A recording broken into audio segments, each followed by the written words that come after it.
Bonjour à tous, bienvenue dans Cult & Click pour une nouvelle vidéo, une vidéo événement puisque c'est la reprise de The Mandalorian, l'épisode 1 de la saison 3 qui a été diffusé aujourd'hui, le 1er mars 2022. Un épisode qui s'appelle The Apostate, donc en français le facteur. Voilà, allez, c'est l'ami Greg qui va commencer à donner son avis. C'est le chapitre 17 des aventures de Mando. Et pour ceux qui n'ont pas suivi et qui ont terminé The Mandalorian avec la saison 2 et qui ont commencé la saison 3 directement, vous devez patauger, mais ça je vais en parler dans ma partie sur mon avis. Bonjour mon cher Greg, comment vas-tu ? Écoute, moi ça va plutôt très bien. J'ai pu regarder l'épisode pas longtemps avant qu'on commence et je suis extrêmement hypé par ce début d'épisode. De toutes les manières, Mandalorian, donc pour moi c'est peut-être le personnage de ces dernières années qui a été créé, qui est le plus charismatique. Et ce personnage le plus charismatique de ces dernières années, là c'est son grand retour sur le petit écran. Et encore, je parle de petit écran, je suis pas à l'aise parce que quand il y a eu ce logo Star Wars qui apparaît, je me dis mais quelle honte et tout. Star Wars, c'était huge à l'époque de Lucas, et là c'est que des séries, les films sont tous annulés ou mis au placard, et c'est juste ça qu'on voit. Et en fait cet épisode m'a donné autant de frissons que m'ont donné les 3 derniers Star Wars sans aucun débat. On a tout eu dans cet épisode, c'est vraiment un grand retour. Il y a eu des moments avec Grogu, il y a eu des duels, vraiment ils sont repartis sur les bases de Mandalorian. Il y a eu un duel de cow-boys, il y a eu un combat dans l'espace. Il y a presque plus de Star Wars que dans plusieurs des derniers Star Wars, vraiment de la guerre spatiale, un combat spatial. Il y a du mythologique avec le sabre laser noir. Enfin, franchement, un retour, moi, qui m'enthousiasme énormément. J'ai envie de dire, c'est vraiment dire que c'est le temps fort de Pedro Pascal entre Last of Us et ça, c'est un euphémisme. Ce qui est intéressant, c'est que la série, elle est à la fois respectueuse de l'univers Star Wars, en reprenant toujours tel ou tel personnage, les pirates, les petits, j'ai oublié les je sais plus quoi, la toute petite espèce là qui sont des forgerons, les droïdes forgeurs. Il y a enfin vraiment il y a un respect de la licence, et en même temps il y a un respect de Mandalorian. On n'a pas l'impression qu'on a un personnage où il y a 10 scénaristes différents qui ont écrit chacun leur épisode, et c'est la fête de il y a un épisode, c'est Mando dans l'espace, Mando chez les Ewoks, Mando chez machin. En fait, on a une vraie histoire, on revient sur les endroits où on était dans les premières saisons et on les voit évoluer. Enfin, il vit son aventure, il vit sa quête personnelle, et qui est assez proche même d'une quête du Graal, dans le sens vraiment chevalier au sens premier du terme. Et à côté de ça, il y a cet univers fourmillant en permanence de vie et qui continue de bouger. Il y a effectivement peut-être quelques facilités scénaristiques avec le droïde qui explose, et puis là, on en a besoin, donc d'un seul coup, on a de nouveau le droïde. Et alors, bébé Grogu, petite remarque, il y a des moments, il est en train de devenir enfant, un peu mature quand il parlait à Luke dans Book of Boba, et là, il a des rires de nouveau, il a un comportement d'enfant de 3 ans. Donc, je sais plus à quel moment le caler, mais bon, bref. C'est un extraterrestre, il a peut-être un développement très différent des autres, tout est possible.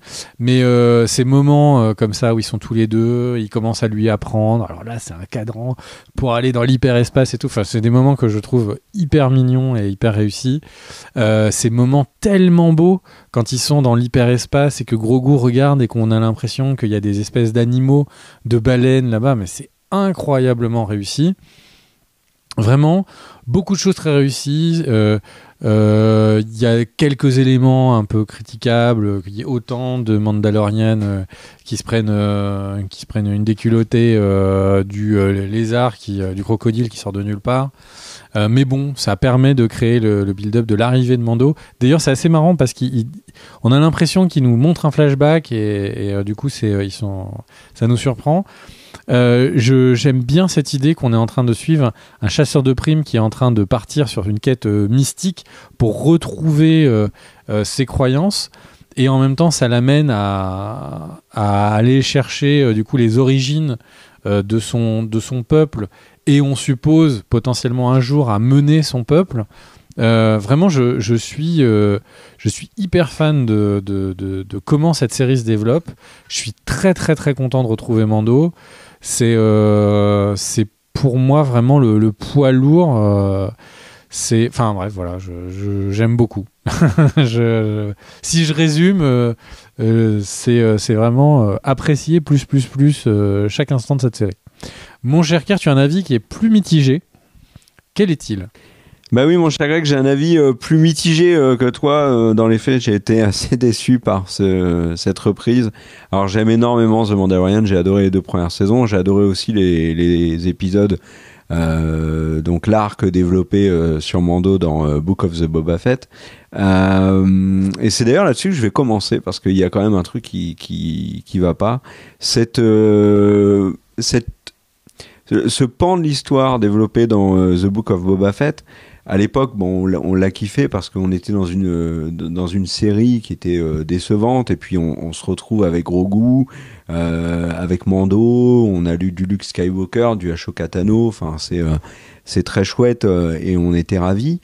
Mais restons quand même sur le fait qu'il y a déjà un premier point à savoir, c'est que l'audience de The Mandalorian, comparée à l'audience qu'a été The Book of Boba Fett, confirmé par Disney, confirmé par l'Institut Nielsen notamment, confirmé par les sites de téléchargement illégaux qui ont communiqué le nombre de personnes qui avaient regardé illégalement les épisodes. Et c'est incroyable à quel point The Mandalorian est au-dessus de The Book of Boba Fett.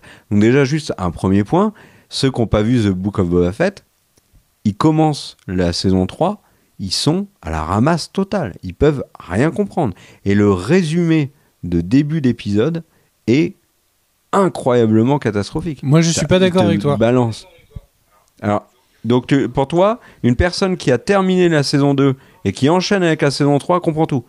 Non, déjà, en fait, le truc, c'est que Mando, je pense que c'est un entre-deux et que c'est un choix qui est intéressant qui a été fait. Plutôt que de montrer des extraits en montrant qu'il était avec lui, qu'il a choisi machin et tout, et du coup, t'as un récap pour tout le monde qui dure 15 minutes. Là, ils ont préféré dire... Ils sont revenus ensemble. Ça vous intéresse, vous allez regarder Book of Boba, mais ils sont revenus ensemble. Pas. Et en fait, tout ce qui s'est passé, en vrai, ils sont juste revenus ensemble. Mais oui, mais ils le disent pas. Ils le disent pas qu'il faut aller voir The Book of Boba Fett. Ils le disent pas. Alors oui, sur Disney+, si tu vas fouiller dans le catalogue Mandalorian, il y a pas les épisodes de Mando. T'as des bannières. On n'est pas. Enfin, c'est pas des contenus qui sont délivré comme ça sur notre télé de manière magique. T'allumes ta télé, t'as l'épisode qui commence, tu as des grosses bannières, dès que tu termines l'épisode, ça te propose d'autres séries. Enfin, c'est maintenant, il faut aussi voir que le contenu est dans un contenant, quoi. Et Book of Boba, j'ai du mal à croire que les gens peuvent regarder cet épisode sans savoir que Book of Boba existe. Le fait de se dire peut-être que les audiences sont ridicules comparées à The Mandalorian. Attends, peut-être qu'on peut dire que quelqu'un ne va pas savoir que c'est dans la deuxième moitié de Book of Boba. Ça, je veux bien entendre ce que tu dis. Mais le truc, c'est que c'est une information qui, quand même, est très facile à trouver sur Internet. Pour les gens qui sont un minimum engagés dans la série, c'est quelque chose dont ils sont largement au courant. Et c'est le truc, c'est que je comprends complètement ton argument. Je le comprends, hein, et je trouve pas qu'il est fallacieux mais le truc, c'est que ils ont juste fait un choix d'aller plus vite pour que tous ceux qui ont l'info, et ils ont considéré que c'était la majorité des gens, puissent du coup aller jusqu'au bout du truc, quoi.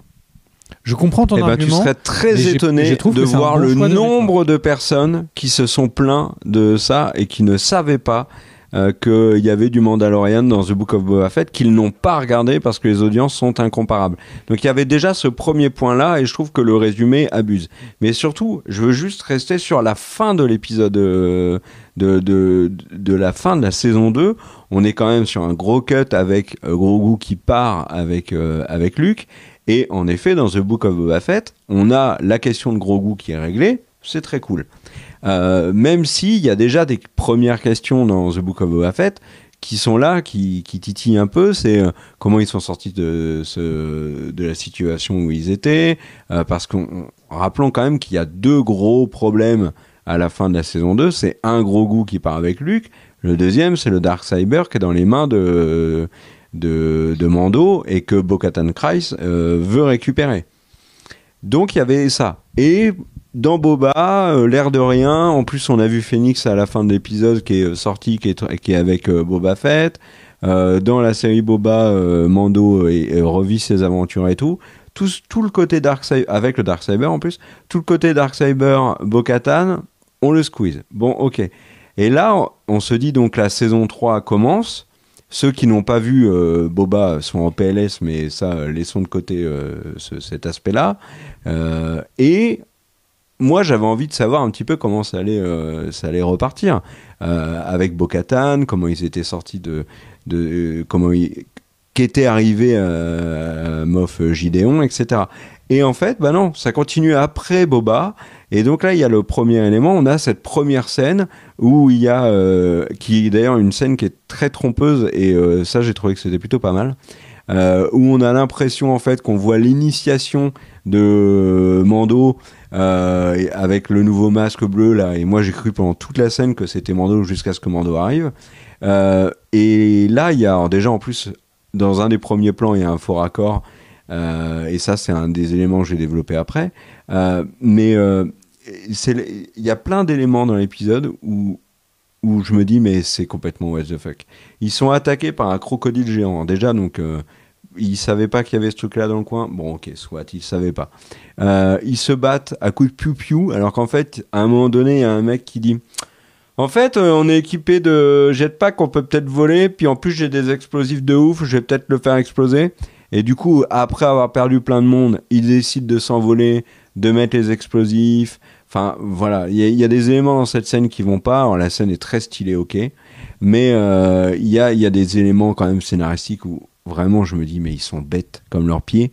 Et il y avait déjà dans la série, dans la saison 2, plusieurs moments qui aident le scénario, mais qui aident pas les personnages. Quand par exemple, rappelez-vous Mando, qui oublie son jetpack et qui remonte la montagne à plusieurs moments pour essayer d'empêcher Grogu de se faire kidnapper par les super Stormtroopers, enfin les super robots.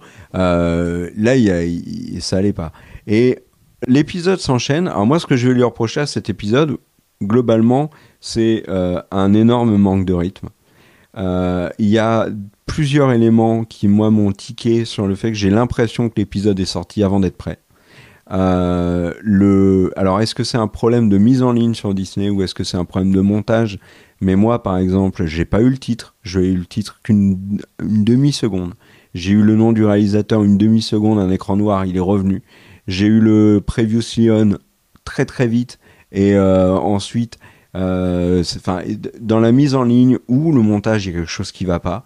Dans les effets spéciaux, c'est la première fois dans Mandalorian où je me dis là, c'est vraiment too much. Par exemple, quand il y a les petites bêtes là qui sont en train de, qui d'ailleurs accessoirement les petites bêtes qui réparent le robot sont apparues dans The Rise of Skywalker, donc dans la postologie.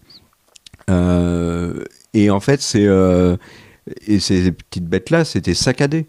Et je comprenais pas. Enfin, visuellement, il y a des gros ratés, je trouve, dans le. Alors, est-ce qu'il y a un problème est-ce que la série fait trop vite ou pas? C'est pas du saccadé, mon cher Kerr, c'est de l'animatronics. C'est le fait justement que j'ai la sensation qu'ils ont voulu mettre des vrais petits personnages qui bougent, etc. Et Yoda, quand tu regardes l'épisode 6, il bouge comme ça, hein. Non, mais vraiment, je trouve... Je comprends ce que tu dis, mais tu vois le faux raccord au début de l'épisode et tout. Enfin, j'ai vraiment cette impression-là que l'épisode n'était pas prêt. Il n'était pas prêt, ils ont... et tu le sens au niveau du rythme, tu le sens au niveau de l'intérêt, tu sens qu'il y a des... Et puis, alors, passons sur le scénario, parce que, outre le fait que j'ai dit qu'il y avait certains personnages qui étaient too much, mais... Ça se passe quand? Ça se passe sur quel laps de temps? On a un bon... Et la fin de saison 2, on la squeeze complètement, on passe à autre chose. Nevarro a complètement changé entre la dernière fois où on l'a vu, là, c'est plus rien à voir. T'as l'impression qu'il y a 20 ans de travaux dans l'amélioration de la base, avec en plus Carl Weathers qui est maintenant, qui a des statues à son effigie et tout. Enfin, pour moi, ça va pas. Alors, ok, ça permet de rappeler que Cara Dune est partie, parce que l'actrice s'est fait virer, etc. Mais ça va pas. Je trouve que les pirates, ils sont too much. Mec, le chef des pirates, mais c'est un personnage de Pirates des Caraïbes, en fait. Mais c'est ridicule. Enfin, il y a vraiment des choses qui vont pas. Tout ce que tu Il y a décris, des moi, choses c'est des qui sont trucs qui m'ont sous-exploitées. Le fait que le pirate de l'espace, il y a un clin d'œil avec Pirates des Caraïbes. Le fait que les pirates en eux-mêmes sont des liés dans leur faciès, sont des liens avec Clone Wars. En fait, ce qui est marrant, c'est que là, c'est vraiment le moment où c'est la critique sensation subjective, c'est-à-dire que on a vu les mêmes éléments, les mêmes plans, et moi, j'en ai tiré vraiment un très grand plaisir. Et Kerr l'a vécu comme une punition, quoi. Bah non, pas une punition parce que ça reste Mandalorian, mais tu vois, par exemple, il y a des éléments qui sont mal exploités. La forteresse mandalorienne, Trop stylé. c'est celle de Satine. C'est complètement sous-exploité. C'est magnifique et tout. Mais au milieu, t'as cette pauvre Bo-Katan qui est toute seule. Et ils expédient Bo-Katan. Tu vois, je te l'avais dit, je l'avais dit au téléphone. Donc, il n'y a pas de preuve. Mais je t'avais dit, tu verras, Bo-Katan, le truc qu'on s'était dit, c'est-à-dire la saison 3, elle va être en frontal avec Mando pour récupérer le Darksaber. La bande-annonce, plus les dernières photos qui avaient été dévoilées sur Empire, me semble-t-il, montraient que Bo-Katan était aux côtés de Mando. Donc à mon avis, ça va être très rapidement expédié.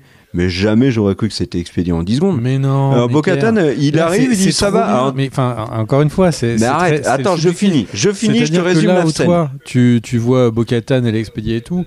Là, on voit un personnage qui est complètement déchu. On voit qu'il y a vraiment un conflit. D'accord, mais c'est pas du tout ce que je veux dire. Chez les Mandaloriens, entre les différents courants de pensée, entre ceux qui n'ont pas les casques et ceux qui doivent les garder, des Death Watch. Et on sent le poids, on sent que là, elle a été abandonnée. J'ai pas l'impression on va plus jamais la revoir.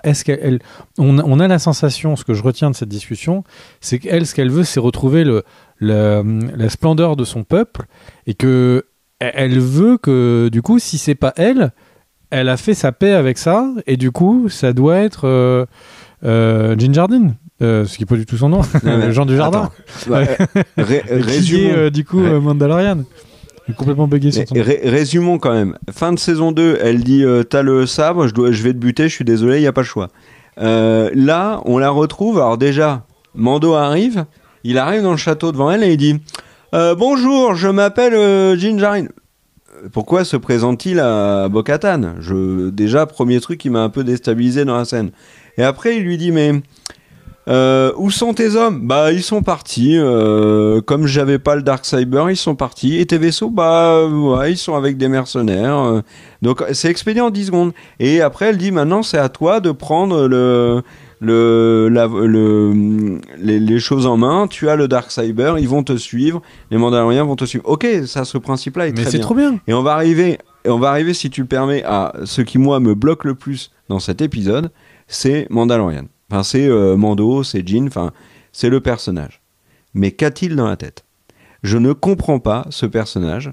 Donc, je rappelle, il découvre dans la saison 2 qu'en fait, tout le credo qui a fait sa vie, c'était une version sectaire, extrémiste des Mandaloriens, que en plus Bo-Katan explique que c'est notamment cette secte-là, et elle le redit dans cet épisode justement, qui a provoqué la chute des Mandaloriens avant même la grande attaque dont ils ont été victimes. Et lui qui découvre ça, il en parle à l'armurière dans les épisodes de Boba Fett. Elle le rejette en lui disant t'as enlevé ton masque, mais il a toujours enlevé son masque pour des bonnes raisons, Mando.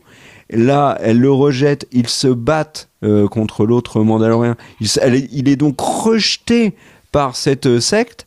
Et début d'épisode, première scène, on a Mando qui arrive avec Grogu, qui les sauve. Mais pourquoi il est là ? Pourquoi il est là ? Je comprends pas. Il a rien de particulier à demander. L'armurière lui dit c'est la voix, t'as enlevé ton casque, t'es plus un Mandalorien. Oui, on le sait, tu l'as déjà dit dans Boba Fett. Pourquoi il est revenu ? Il n'a pas d'autres éléments. Donc oui, alors il veut à tout prix aller dans les grottes de Mandalore. Alors, il revient. Il revient parce qu'il a potentiellement une preuve qu'il pourrait accéder, il y a cette preuve-là. Oui, d'accord, en effet. L'endroit où les Death Watch acceptent que quelqu'un soit pardonné.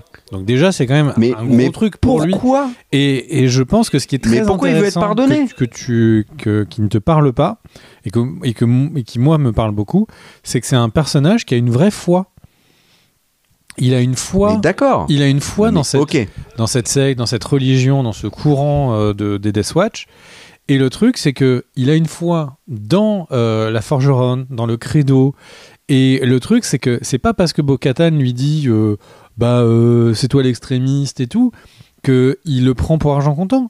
Il a jamais dit, il y a jamais eu un moment où il s'est exprimé sur le sujet dans la série. Il a compris. Attends, il est parti quand il se fait battre. Hein.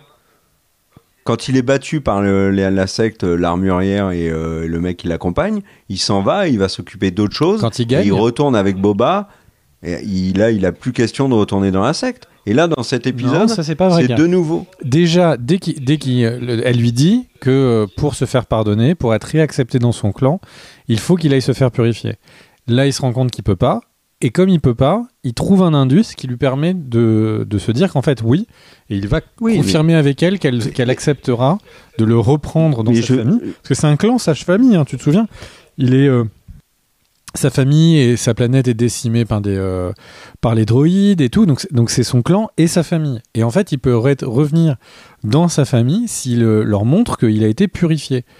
Et le fait que tu dis qu'il a toujours enlevé son casque pour des bonnes qu'il a toujours enlevé son casque sur de bonnes raisons, c'est vrai quand il était blessé, quand il dit juste au revoir à Grogu, c'est aux yeux des Death Watch et de sa religion, c'est pas une bonne raison. Donc en fait, le truc, c'est que là, moi, ce que je vois, c'est un personnage qui a vraiment des convictions, une religion personnelle, qu'il a envie de suivre. Peut-être que dans le reste de la série, il s'ouvrira et qu'il dira j'accepte tous les courants de pensée mandalorianes pour vous unir tous et machin. Peut-être. Là, à l'heure actuelle, on voit un personnage qui n'a jamais montré qu'il n'était plus un croyant dans la foi des Mandalores, ou en tout cas quelqu'un qui respectait jusqu'au bout des os et au bout du casque les traditions des Death Watch. Et c'est quelque chose qui justement est particulièrement réussi avec ce personnage. Et quand je parlais des chevaliers de la table ronde, on a quelqu'un qui est vraiment les chevaliers de la table ronde, c'était avant tout une histoire qui était à la fois une histoire d'aventure, mais une histoire religieuse. Le Graal, c'était pour aller récupérer le sang du Christ et avoir une vision et communier pendant un instant avec Dieu. Le truc, c'est que là, on a vraiment une quête de chevaleresque. On a littéralement quelqu'un qui a un casque de chevalier sur les épaules. Il est équipé d'une épée laser. C'est une histoire de chevalier catholique comme on a pu en voir. C'est un personnage qui est... On découvrira s'il a vraiment une foi ardente ou c'est juste les traditions qu'il veut le respecter. Mais moi, je trouve pas ça dérangeant. Il a pas une moralité ou un rapport à ces traditions fluides. Il est entier par rapport à ça, il veut pas bouger. Et je trouve que c'est dommage parce qu'il y a vraiment un manque d'évolution alors dans le personnage. Et c'est un manque d'évolution qui est en plus temporaire, puisqu'on sait que Bo-Katan va être très présente dans la saison 3, et que... moi vraiment... C'est comme si tu me disais, il y a les catholiques et les protestants, et ils vont faire ami à un moment. Ils peuvent... ils ont pas le même maillot, mais ils jouent le même jeu, tu vois. Enfin... J'entends ce que tu dis, mais le problème pour moi, c'est que le personnage a évolué dans certains épisodes, puis revient en arrière. Et pour moi, là, c'est un vrai retour en arrière. Il veut à tout prix, et c'est pour moi quelque chose que je ne comprends pas. Vraiment, je me suis fait cette remarque. Pourquoi est-ce qu'il se prend la tête avec le credo d'extrémiste de la Death Watch, alors qu'il a en sa possession le Darksaber qui peut sauver tout le monde alors, et réhabiliter et unifier tout le monde. Et à côté de ça, surtout, il a Grogu qui a complètement changé sa vision des priorités, de la vie, etc. Donc, ce retour en arrière là, si je peux me permettre, si je peux me permettre, Kerr, le truc c'est que je ne prends pas son évolution personnelle de la même manière que toi. Il a montré son visage à Grogu au moment où il pensait qu'il ne le verrait plus jamais. Et là, maintenant qu'ils sont ensemble, à un moment, si tu te souviens, dans le Book of Boba, ils ont donné à Grogu le choix de partir sur la voie du sabre ou la voie du Mandalorien. Et là, ce que Jin montre à Grogu, c'est qu'il est en train de lui apprendre. Il lui dit, être un Mandalorien, c'est pas seulement combattre, c'est savoir se déplacer dans la galaxie. Là, ce qu'on voit, c'est qu'il le prend dans sa famille, mais il le prend dans son clan. Et il veut faire de Grogu ce que lui sait faire. Il veut lui transmettre ce qu'est un Mandalorian. Et donc, son histoire de foi, elle a quand même de sacrées limites. Parce qu'à la fin, il va quand même voir Bo-Katan en lui disant, bah écoute, je viens vers toi pour ma quête. Alors que c'est une Mandalore qui ne respecte pas le credo. Mais lui, attends, il a jamais imposé depuis le début, et les Mandaloriens qu'on a vus de la Death Watch, pour l'instant, il y en a aucun qui est allé mettre un pisto blaster sur la tête d'un autre Mandalore en disant tu vas mettre ton masque et tu le retires pas.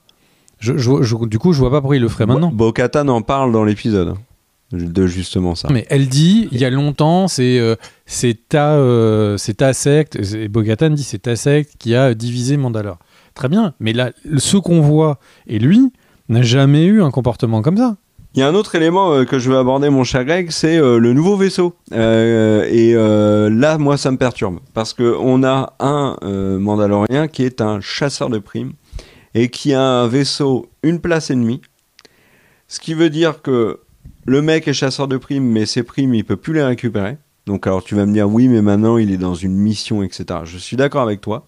Mais si on se base juste sur d'un point de vue pratique, ça veut dire que tant qu'il a ce vaisseau-là, il ne sera pas accompagné par d'autres personnages, par exemple Bo-Katan et d'autres personnages, comme les 2 premières saisons nous avaient permis de voir d'autres personnages avec lui dans le vaisseau.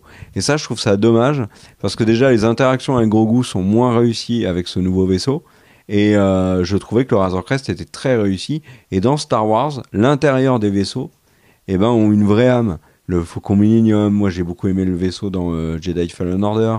Le Razor Crest, j'ai adoré toute la partie où on savait où étaient rangées les choses, où Grogu pouvait se cacher, etc.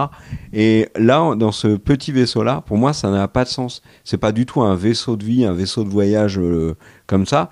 Ce genre de vaisseau, alors après les puristes de Star Wars pourront peut-être me contredire, mais pour moi, ce genre de vaisseau, c'est juste des vaisseaux de bataille. C'est des vaisseaux qu'on voit, par exemple, dans l'épisode 1, quand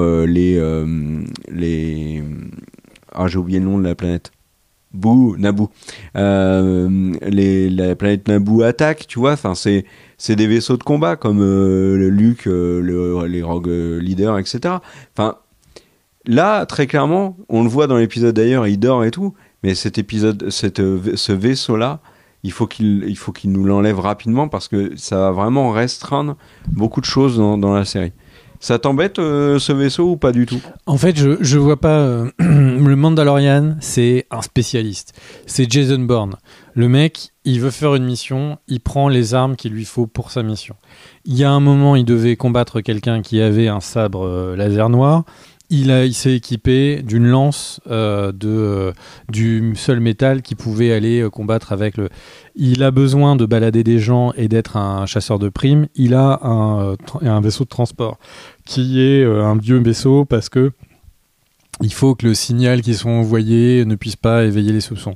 Il a besoin maintenant d'être à 2 avec Grogu à côté de lui, d'aller hyper vite d'une zone à une autre, de balader rien ni personne. Il prend un vaisseau de chasse. Là, tout de suite, si demain il a besoin de balader 3 personnes, il ira récupérer un autre vaisseau. C'est quelqu'un qui a été forgé dans le métal de Mandalore pour être capable d'utiliser tous les vaisseaux et les armes pour mener à bien sa mission. Et c'est exactement ce qu'on voit. Accessoirement, moi j'y vois encore une fois le fait de se rapprocher des chevaliers qui avaient un cheval pour monture et c'est un peu sa monture qu'on est en train de voir. mais bon, passons. Tu dis que t'as pas aimé les moments avec le vaisseau. Moi, je les ai trouvés vraiment géniaux. Encore une fois, je le cite, le moment où Grogu voit les espèces de baleines de l'hyper-vitesse et tout, j'ai trouvé que c'était hyper stylé. Le moment où tu vois que Grogu, il lui a fait un petit passage pour qu'il peut venir contre lui, c'est trop mignon. Enfin, moi, c'est vraiment marrant. Hein. On a vu les mêmes images, mais avec un affect et des points de vue différents. C'est assez marrant. Moi, j'ai aucun doute que il suffit qu'il ait un problème ou qu'il ait besoin de balader deux personnes ou que le droïde ne rentre pas à l'arrière, qu'il bazardera le vaisseau, il en prendra un autre. C'est un spécialiste. Il ne veut que retourner dans son clan. C'est ce qui est important pour lui. Il n'a pas de problème d'argent là. Peut-être qu'il en aura plus tard. Et en plus, ce qui est intéressant, c'est que là, on voit la proposition. Elle n'est pas au hasard, cette proposition du haut magistrat. Il lui dit, là, je te donne un coin de terre, tu seras le marshal, et tu vivras heureux à côté des bains chauds et tout. Enfin, là, il lui propose de se mettre au vert, littéralement, d'être dans une vie calme. Mais non, c'est quelqu'un qui, ses convictions, sa famille, sont plus importantes que son confort. Et du coup, il continue. Et encore une fois, quelles sont les inspirations de Lucas pour les Jedi et pour les Star Wars? C'était les films de cow-boy d'un côté, les films de samouraï et particulièrement de Ronin samouraï qui ont servi pour Star Wars. Et quand Favreau et Filoni se sont mis sur Mandalore, ils ont complètement repris ces références en base en se disant on retourne aux origines de Star Wars en reprenant les films d'origine et le principe d'origine et en prenant le bouquin de Joseph Campbell, Le héros aux mille et un visages, en base de scénario, etc. Et au final, c'est exactement ce qu'on voit appliquer. On voit un duel de cow-boys, on voit un Ronin, donc un samouraï sans maître, qui se balade et qui cherche des attaches, qui recherche un lien avec sa famille. C'est là où j'entendais Filoni dire que pour lui, Star Wars, c'est avant tout une histoire de famille. Star Wars 3, 4, 5, 4, 5, 6, pardon, c'est l'histoire d'un père et de son fils. L'histoire de 1, 2, 3, c'est une histoire d'une famille qui se crée, de deux frères qui se fâchent, et au final, c'est exactement ce qu'ils font là, quoi. Enfin bref, on a vu les mêmes images, je réfute rien de ce que tu dis de ton point de vue, c'est juste que vraiment j'ai un affect et un affect émotionnel, une compréhension émotionnelle ou j'en sais rien, différente de ces situations. Et quand on parle de goût, moi vraiment ces scènes avec son nouveau vaisseau de Naboo, moi j'ai trouvé extrêmement stylé. Tu veux rajouter des trucs ? Bah juste un petit clin d'œil de l'épisode à d'autres contenus Star Wars, en l'occurrence quand Grogu se déplace, est dans l'hyperespace et qu'il est conscient pendant que Mando dort. On peut voir des créatures sur le côté, c'est en fait des Purgils, alors, je sais pas si je le dis bien, mais c'est des créatures qui sont évoquées dans Solo déjà, mais qui surtout ont un vrai rôle dans Star Wars Rebels. Ce qui fait que beaucoup aujourd'hui alimentent des théories sur la présence de ces créatures, est un clin d'œil au retour du personnage d'Ezra. Donc voilà, donc depuis la diffusion de l'épisode, il y a plein de théories sur ça, puisqu'Ezra, logiquement, avec le grand amiral Thrawn, devrait être dans la série sur Ashoka Tano. Donc voilà. Ben on verra si l'épisode 2 me chauffe davantage, mon cher Greg. Peut-être que j'en attends trop. Ben, j'ai envie de dire chacun ses attentes. Moi, j'en attendais beaucoup et j'avoue que j'ai pas été déçu. Il y a eu, vraiment, en plus, ils ont réussi à cocher le grand Uno, bingo de Star Wars. On a eu la cantine en extérieur, on a eu des pirates de l'espace, on a eu du chevalier, du Jedi, sous-entendu avec le sabre. On a eu une quête épopée. Enfin, vraiment, ils nous ont fait le grand chelem. Le seul truc qui manquait, peut-être, c'était Luke. Donc, moi, je suis vraiment hyper content de ce début. Donc j'ai qu'une hâte, c'est que ça continue. Je trouvais qu'il était très bien rythmé cet épisode, et encore une fois une très grande force. Je sais pas si c'est pour des raisons de budget qui ont mené à ça, je sais pas si c'est des choix vraiment de Filoni Favreau qu'ils ont imposés, mais c'est un épisode de 37 minutes en comptant le générique. C'est un format qui est improbable pour la télé, c'est-à-dire que c'est quelque chose qui ne se vend pas du coup en télé parce que ça ne marche pas avec les normes de publicité tous les X temps, etc. Et c'est juste qu'ils ont décidé que leur histoire, leur premier épisode, il avait une durée, ils raconteraient leur histoire dans 37 minutes, et ils n'ont pas fait 8 minutes de filler pour aller à 42, 5 minutes de filler pour aller à 42, ou aller à 52, ou aller sur n'importe quel format qu'ils pourraient aller chercher. Et donc vraiment, je trouve ça extrêmement chouette. Et du coup, comme cette vidéo qui, elle, a la durée qu'il faut et pas 1 minute de plus, tout est parfaitement pensé, eh bien nous allons nous en arrêter là et on se retrouve pour une prochaine vidéo sur le Mandalorian la semaine prochaine. C'est un rendez-vous, ça c'est sûr. Si vous aimez Pedro Pascal, et même que vous n'avez pas peur de le voir à visage découvert, sachez qu'on a une vidéo sur The Last of Us et sur tous les épisodes de The Last of Us sur la chaîne. Et on a un peu avant ou après, on verra la programmation. On aura une vidéo sur Creed 3 qui sort. Et évidemment, plein d'autres vidéos la semaine prochaine. Des bisous, merci à tous. Merci à tous ceux qui mettent des commentaires. Ça nous donne vraiment la patate et ça nous donne toujours envie. Moi, je sais que le soir et tout, quand je rentre du travail, j'ai toujours tendance à ouvrir. Il y a l'application Studio, c'est le truc pour qu'on puisse regarder les commentaires. C'est un bonheur de pouvoir échanger avec vous. Des bisous, on se retrouve à très vite. Mes mots ne sortent plus dans le bon sens. Ciao.